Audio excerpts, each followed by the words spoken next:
Hello everyone, कैसे हो आप सब। आई होप आप सब अच्छे होंगे। तो चलिए, आज मैं आपके सामने एक नया टॉपिक लेके आया हूँ कंप्यूटर सिक्योरिटी से, जिसका नाम है फायरवॉल। और फायरवॉल हम डेली यूज़ करते हैं, हमारी हेल्प करता है, लेकिन हमें पता नहीं चलता कि ये कैसे हो रहा है। चलिए उसकी एग्जांपल्स भी देखेंगे और देखते हैं कि बेसिक वर्किंग क्या है फायरवॉल की, फायरवॉल कैसे काम करता है। सबसे पहले ये जो हमारा फायरवॉल है, ये जो फायरवॉल है ये करता क्या है वो देख लेते हैं।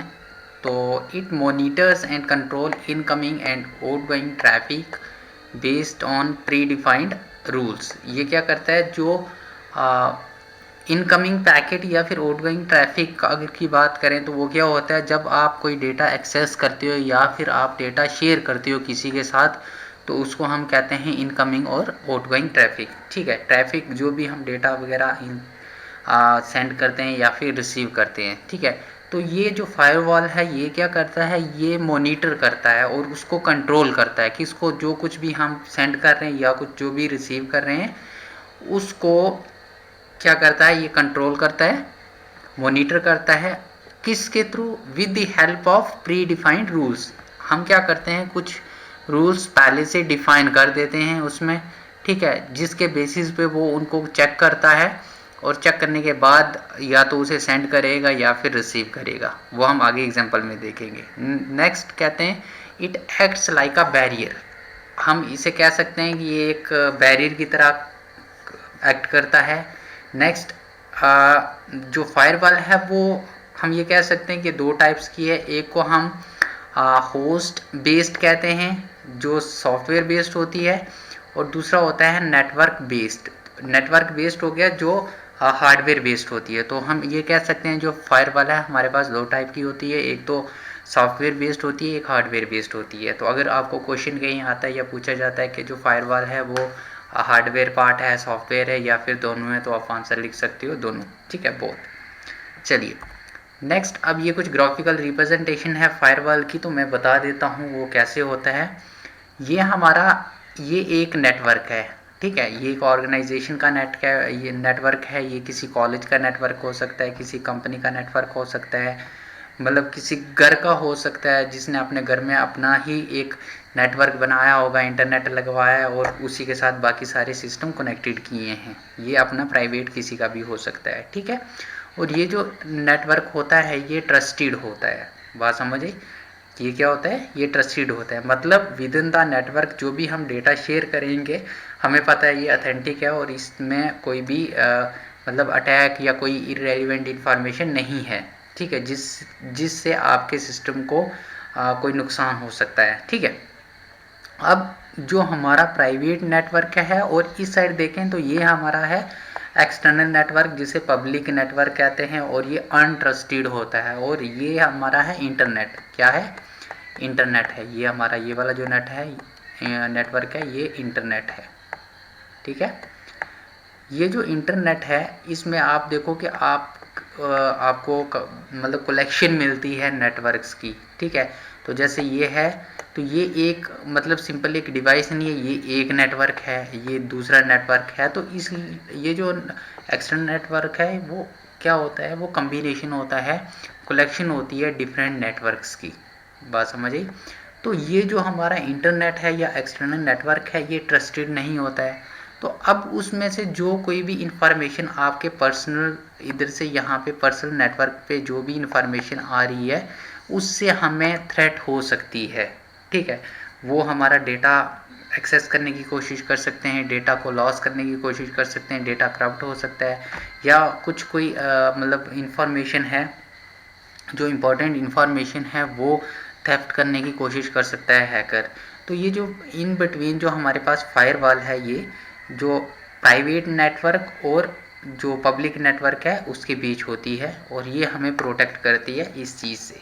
ठीक है, किससे प्रोटेक्ट करती है कि जो अनऑथराइज यूज़र हैं वो इसको एक्सेस ना कर सकें। जैसे हम बैंक की बात करें, है ना, तो बैंक जो है वो एक प्राइवेट नेटवर्क है। अब बैंकिंग में जितनी भी नेटवर्किंग हुई होती है वो एक प्राइवेट नेटवर्क है, और प्राइवेट नेटवर्क उसके अंदर आप नेट तो चल रहा होता है, बट आप क्या कर सकते हो, आप उनमें कोई मतलब डायरेक्ट उनका सिस्टम एक्सेस नहीं कर सकते। उन्होंने अलग से आपके लिए एक एप्लीकेशन ओपन करी है जिससे आप नेट बैंकिंग करते हो, बट जिससे बैंक वाले बैंकिंग कर रहे हैं, ट्रांजैक्शन कर रहे हैं, सब कुछ चेक कर रहे हैं, आपकी क्रेडिट डेबिट या फिर आपको प्रिंट करके दे रहे हैं, वो उसका एक्सेस आपको नहीं मिलता।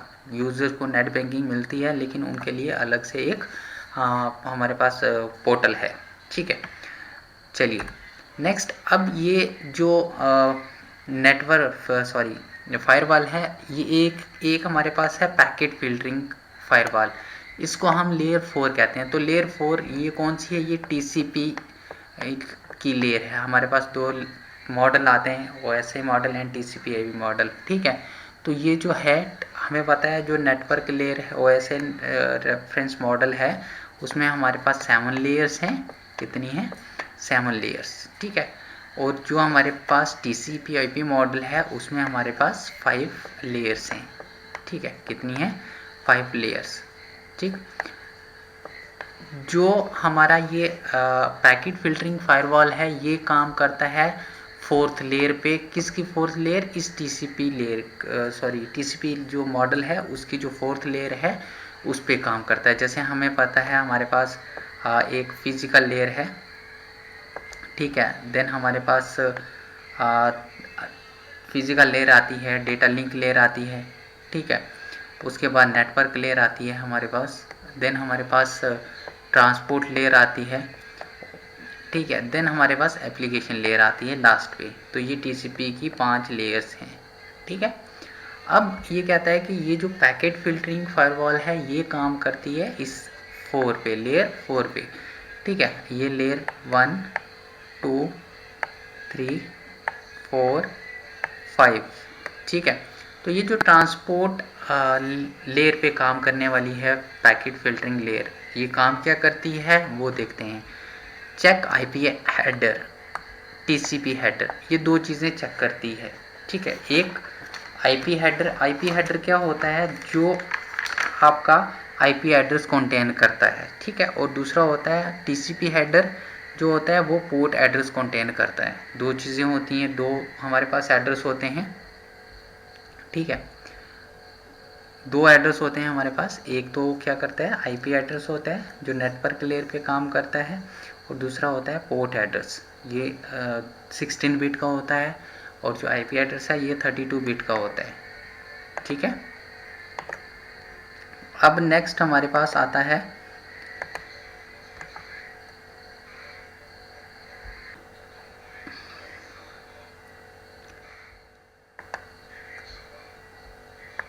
चलिए दूसरा हमारा आता है works on network and transport layer. ये जो पैकेट फिल्टरिंग है ये काम किस पे करता है, एक तो नेटवर्क लेयर है और दूसरा ट्रांसपोर्ट लेयर, इन दोनों पे काम करता है। तीसरा, it can block IP address और फुल नेटवर्क। ये एक पर्टिकुलर एड्रेस को भी ब्लॉक कर सकता है, IP एड्रेस को, और या दूसरा पूरे के पूरे नेटवर्क को भी ब्लॉक कर सकता है। ठीक है, अभी मैं बताऊंगा कि जो पता कैसे चलेगा कि एक ये पर्टिकुलर एड्रेस है, और ये कैसे पता चलेगा कि ये नेटवर्क है। ठीक है, दूसरा कहता है नेक्स्ट, इट कैन ब्लॉक ये सर्विस HTTP FTP।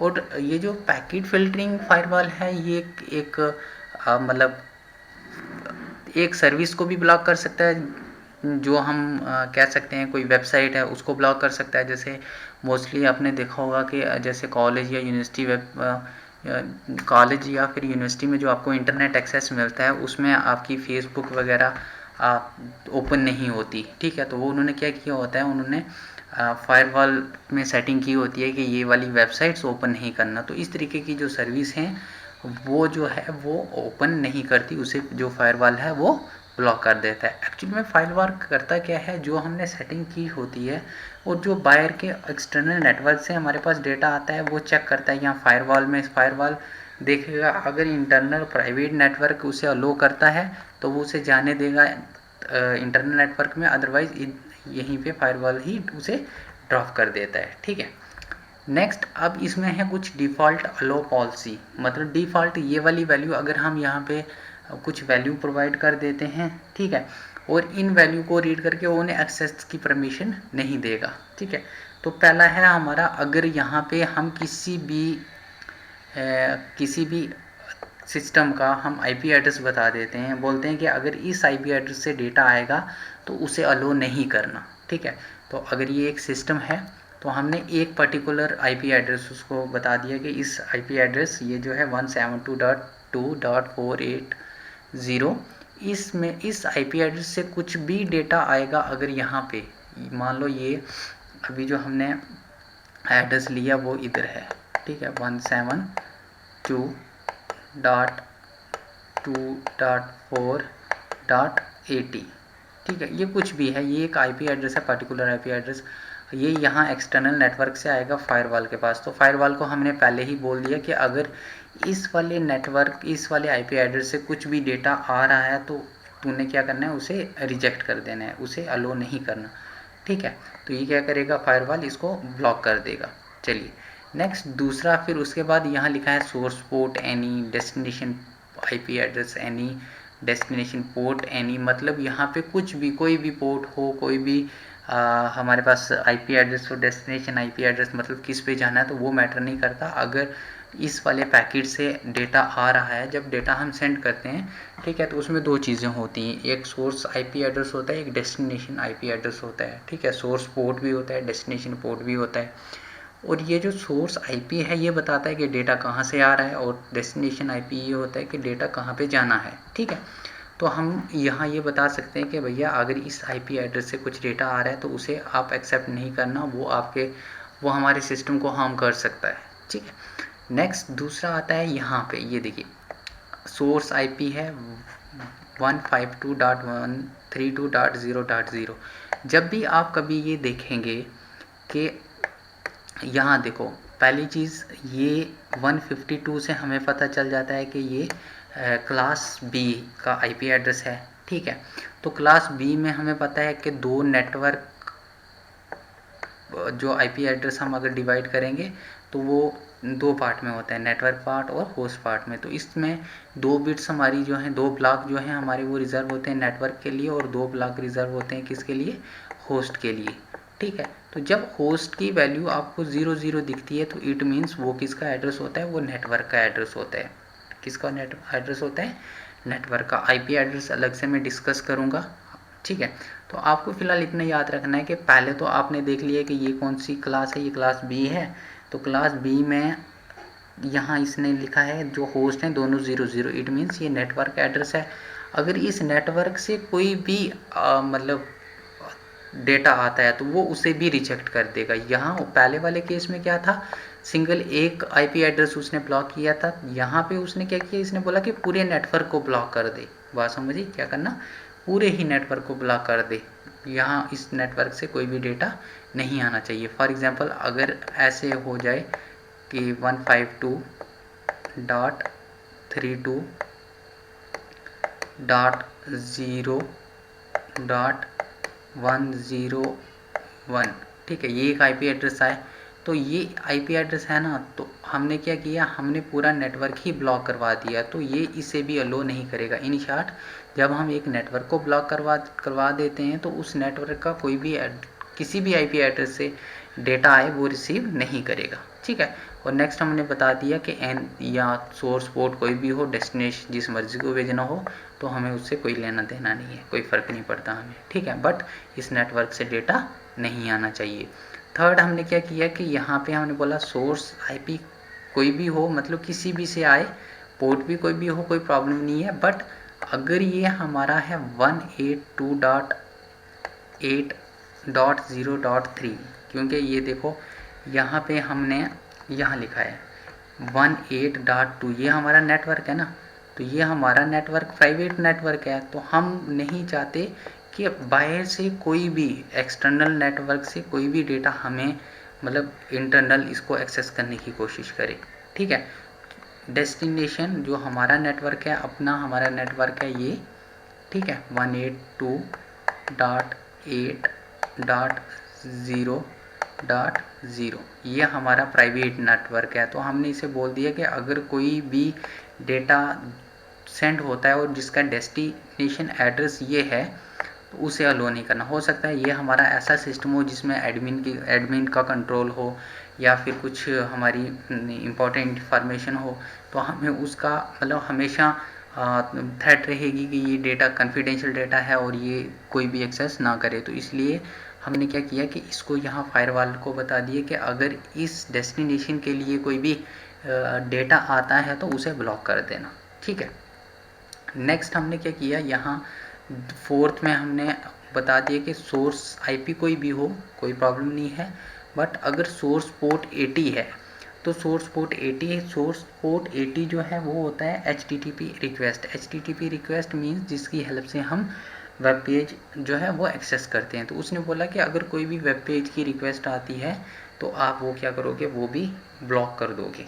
ठीक है, नेक्स्ट हमने क्या किया फिफ्थ में, यहाँ बोला सोर्स कोई भी हो, सोर्स पोर्ट भी कोई हो, डेस्टिनेशन पोर्ट भी कोई हो, और डेस्टिनेशन पोर्ट अगर 21 हो तो उसे अलो नहीं करना। तो पोर्ट 21 जो है वो FTP रिक्वेस्ट के लिए यूज़ होता है। किसके लिए? FTP request. FTP होता है फाइल ट्रांसफ़र प्रोटोकॉल। ठीक है, तो ये फाइल ट्रांसफ़र हम क्या करते हैं, हम सिंपली फाइल सेंड कर सकते हैं इससे और फाइल रिसीव कर सकते हैं। तो हमने क्या किया, ये पोर्ट ब्लॉक करवा दी। हमने बोला कि अगर 21 से कोई रिक्वेस्ट आ रही है, डेस्टिनेशन बता रहा है कि 21 पे जाना है, तो उसको ब्लॉक कर दो। ठीक है, इट मीन्स वो हमारा डेटा कोई भी फाइल जो है कॉन्फिडेंशियल फाइल वो एक्सेस कर सकता है। समझिए, तो ये था बेसिक हम कुछ रूल कैसे सेट करते हैं। तो मैंने आपको बताया कि एक हम सिंगल IP एड्रेस, एक बार फिर से बता देता हूँ मैं,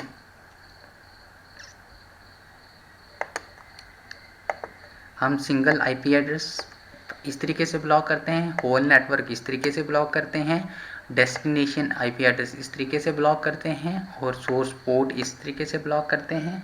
देन हमारे पास आता है डेस्टिनेशन पोर्ट जो है वो इस तरीके से ब्लॉक करते हैं, जिसका हम नंबर लिखेंगे वही ब्लॉक हो जाएगा।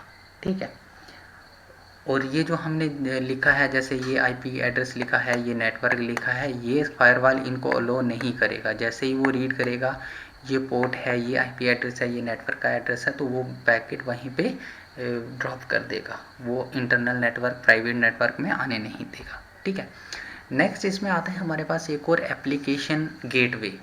ठीक है, एप्लीकेशन गेटवे, एप्लीकेशन गेटवे या फिर इसे प्रॉक्सी फायरवॉल भी कहते हैं। ठीक है, और ये जो काम करती है ये करती है लेयर 5 पे, और जो TCP की लेयर 5 है वो 3 चीज़ों से बनती है, एप्लीकेशन लेयर, सेशन लेयर और प्रेजेंटेशन लेयर। ठीक है, तो ये काम क्या करती है, पहले वाले केस में हम सीधा चेक करवाते थे, हेडर चेक करवाते थे। अब इसमें क्या करते हैं, हेडर भी चेक करवाते हैं और साथ में डेटा भी चेक करवाते हैं। ठीक है, जैसे कभी कभी क्या होता है कि हम किसी वेबसाइट पे जाते हैं और वहाँ पे हम लॉगिन करते हैं अपना यूज़र ID पासवर्ड डाल के। ठीक है, यूज़र ID पासवर्ड डाल के वो क्या करता है, वो चेक करता है, लेकिन वो जब ट्रांसफ़र करता है यूज़र ID और पासवर्ड, वो किसकी फॉर्म में करता है, वो इंक्रिप्शन की फॉर्म में करता है। अब इंक्रिप्शन क्या होती है, डिक्रिप्शन क्या होती है, ये मेरी प्रीवियस वीडियो है, मैंने उसमें इंक्रिप्शन आपको बताई है, डिक्रिप्शन बताई है। वो क्या करेगा, डेटा को इंक्रिप्ट करके भेजेगा और रिसीवर क्या करेगा, डेटा को डिक्रिप्ट करके फिर वापस उसको रीड करेगा। ठीक है, उसको कंपेयर करेगा डेटाबेस में से। ठीक है, अगर आपको इंक्रिप्शन डिक्रिप्शन देखना है तो मेरी प्रीवियस वीडियो जो है इंक्रिप्शन और डिक्रिप्शन की, उस पर आप जाके उसको चेक कर सकते हैं। ठीक है, तो इसमें ये जो आपको याद रखना है, जो एप्लीकेशन गेटवे है ये इसको प्रॉक्सी फायरवॉल कहते हैं और लेयर 5 पे काम करती है। वेरी वेरी इंपॉर्टेंट टॉपिक है ये। ठीक है, चलिए क्या करता है, it will check user data और की। ठीक है, ये यूज़र डेटा और की दोनों चेक करता है। It is used for securing packets from denial of service attack. और ये जो है ये किससे बचाता है, प्रॉक्सी फायरवॉल ये बचाता है जो पैकेट हैं, हमारे डेटा है, उसको डिनाइल ऑफ सर्विस अटैक से बचाता है। डिनाइल ऑफ सर्विस अटैक क्या होता है, फॉर एग्जांपल आप एक ऑथेंटिक यूज़र हो फेसबुक पे। ठीक है, तो मैं क्या करता हूँ, मुझे आपकी ID पता है लेकिन पासवर्ड नहीं पता, तो मैं आपकी ID लगा के मैं उसको बार बार ट्राई करता रहूँगा। और फेसबुक की एक लिमिट है कि इतनी देर एक यूज़र अगर ट्राई करता रहे तो आप उसको ब्लॉक कर दो मिनिमम टाइम के लिए। तो हो सकता है कि वो आप मैं रॉन्ग ट्राई करूँगा, रॉन्ग पासवर्ड ट्राई करता रहूँगा तो वो आपकी आईडी जो है वो ब्लॉक कर देगा। तो जब आप एक ऑथेंटिक यूज़र हो और आप अपनी यूज़र आईडी और पासवर्ड एंटर करते हो बट फिर भी आपको सिस्टम अलो नहीं करता लॉगिन को, तो उसको कहते हैं हम डिनायल ऑफ सर्विस। ठीक है, जब एक ऑथेंटिक यूज़र जो है वो लॉगिन करने की कोशिश करता है with correct username and password but the system is not allow him। ठीक है, बात समझ आई, और सिस्टम उसे अलो नहीं करता तो उसको हम डिनाइल ऑफ सर्विस कहते हैं। और डिनाइल ऑफ सर्विस अटैक ऐसा होता है जब एक अटैकर मतलब अब खुद से ही जो रॉन्ग पासवर्ड है वो एंटर करता रहेगा। ठीक है, चलिए नेक्स्ट, अब इसका कुछ हमारे पास एक इंफ्रास्ट्रक्चर है, प्रॉक्सी फायरवॉल कहाँ काम करती है वो मैं बता देता हूँ आपको। तो ये हमारा इंटरनेट वाला पार्ट रहता है, ठीक है, जो हमारा एक्सटर्नल नेटवर्क है। ठीक है, देन हमारे पास यहाँ पे नेटवर्क फायरवॉल है, ये हार्डवेयर वाला पार्ट आ जाता है। देन जब हम ये पार्ट जो है प्रॉक्सी फायरवॉल, तो प्रॉक्सी फायरवॉल क्या करता है, अभी मैंने आपको बताया कि ये जो हमारा पैकेट्स हैं जो पैकेट्स आ रहे हैं उनको चेक करेगा। ठीक है, चेक करने के बाद अगर यूज़र नेम पासवर्ड सही होगा देन वो अलो करेगा, अदरवाइज़ वहीं पे ड्रॉप कर देगा। और यहाँ पे जो इंटरनेट है, इंटरनेट पे हमारे पास जो है HTTPS यूज़ होता है। ठीक है, HTTPS यूज़ होता है, ये है हाइपरटेक्स्ट ट्रांसफ़र प्रोटोकॉल सिक्योर। ठीक है, सिक्योर मीन्स कि जो डेटा है वो ट्रांसफ़र होगा विद इंक्रिप्शन। ठीक है, क्या होगा, सेंडर साइड से जब डेटा ट्रांसफ़र होगा तो वो विद इंक्रिप्शन ट्रांसफ़र होगा।